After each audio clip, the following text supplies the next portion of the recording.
When I came here, this city represented something very different than any other European capital. And back then, I remember I was living in Paris and traveling quite a bit all over Europe. And Berlin was really representing the place where, let's say, what I call the gray area of society.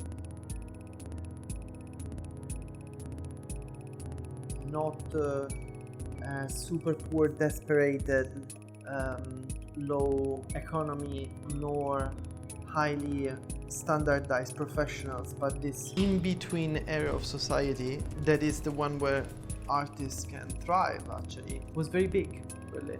And that was, to me, a magnet. I wanted to open a record label, do it in a certain way, and fully dedicate my life to music. Not just music making, but also, as a label curator, as a DJ, as a live performer, as a producer. And it was just like, honestly, at that time, I couldn't find anything else all over Europe that would have been this attractive as Berlin,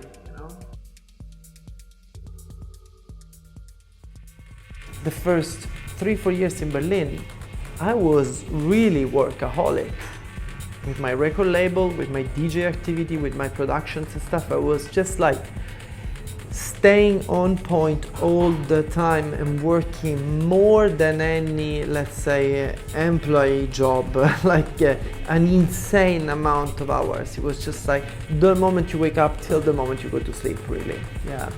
So that kind of effort to me is beautiful, kills you in a way, but also makes you so alive, And if that is not possible because the city do not allow you to that, it's a big loss,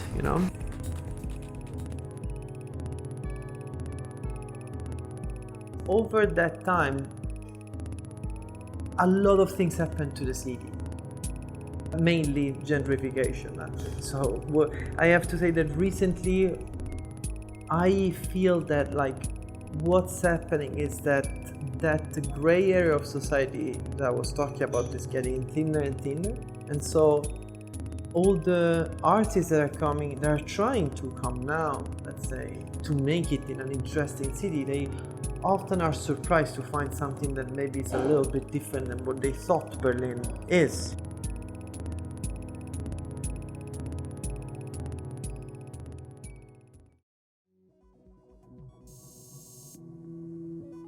Until I moved to Berlin, let's say there was this basic idea behind my life that was really every day, there's no tomorrow, actually, and it's okay, because that's how things go, that's how I experience them. And when I moved to Berlin, it was just this, all of a sudden, this immense need of rooting down. I need the place to put roots now. I've been flying so high for so long that now I need to really land somewhere. Casa Balat, in my idea, is not limited to those things, because I really want to slowly, with all the time that it needs, to build a place where all those things come together. It's almost like an amplification of my own experience, you know what I mean? So what music means to me, what dancing means to me, what meditating means to me, what sound bathing and gonging means to me. All those things brought to an extent of also of participation, of collective learning, collective experience, and also about this idea that is a bit hippie that I always had of very like community-based place, pretty much, where things do not belong to one person, you know what I mean, and things and episodes get simply experienced. This is where I'm aiming at, let's say, with that place. It will take a while. It's not even finished, all the renovation and things and stuff like this, but also that it's good that it takes a while. It feels different than other projects where I'm like, okay, I want to do this in 18 months and I'm gonna make it work, whatever it costs, because that's what I'm used to, you know, like, and that's getting out of my comfort zone like that is also almost an act of trust or faith.